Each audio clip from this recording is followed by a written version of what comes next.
Workplace politics. How damaging is it really? And what do we do about it? Well, here comes the answer, because this is your weekly kick.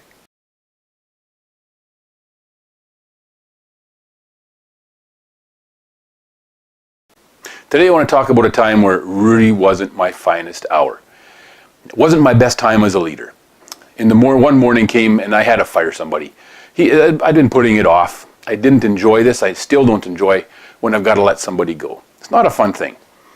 So I'd put it off to a degree for a while, but this morning was the time. So I did it. I let him go. It went okay. And that afternoon I went back to his crew and explained why he wasn't there and why he wasn't going to be there. The response shocked me. To a person, they came to me and they said, "Todd, thank you very much for firing him." And it shocked me because I hadn't expected this. And I was asking them why. Why would you say this? Well, because he'd been playing political games.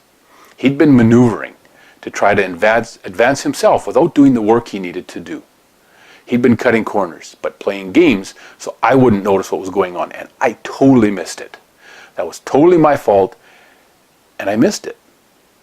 So what happened was I lost some of the loyalty my teams had for me, my crews, some of the trust that I developed with them.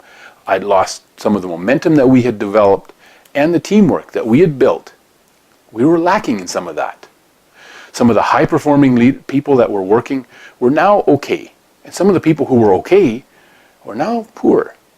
Because that's the effect that workplace politics has on the people we lead. As leaders, and I've done this too, it's easy to go, well, just grow up. Come on. Get on with the job. Focus on what you need to do. And we forget that the effects of workplace politics are significant on an employee. Because as a leader, it really doesn't affect me. Everybody's trying to get my favor. And so they're playing games to get that favor. As an employee, it's very different. We often assume it looks like this.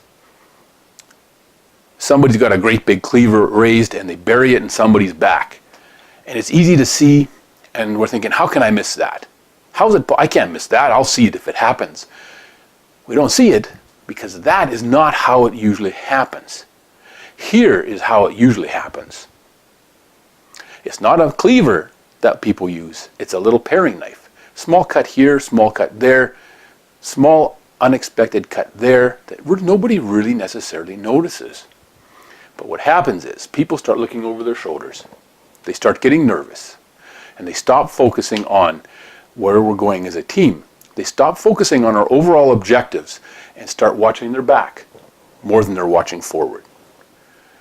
As a leader, here's what we can do about it. Number one, we need to be aware that those things can happen. Workplace politics are a reality, and we need to be aware when they're happening. Watch our people. Is there somebody who used to be fully engaged in what was going on in our company, in our organization, but now all of a sudden, their engagement level seems to have slipped, and there's no distinct reason that we can put our finger on for it. Maybe the reason goes back to that somebody is playing some workplace politics. So be aware. Secondly, assess. Who's involved? Who's kind of behind it? And who's being caught in the web? Secondly, what are the reasons behind it? Maybe as a leader, I haven't been giving a strong enough reason and a strong enough purpose that was going to drive us all and grab us all and take us to where we're working as a team.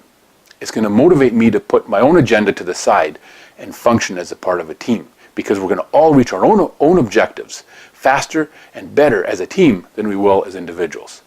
Maybe I need to do that better as a leader. And thirdly, I need to address the issue real quick. I need to address it quickly, and I need to address it clearly. When I do this, what happens is people understand they don't have to watch their back because I've got their back.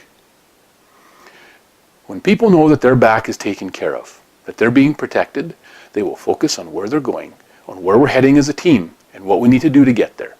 They will help other people succeed in their roles on the team because they know their back is covered.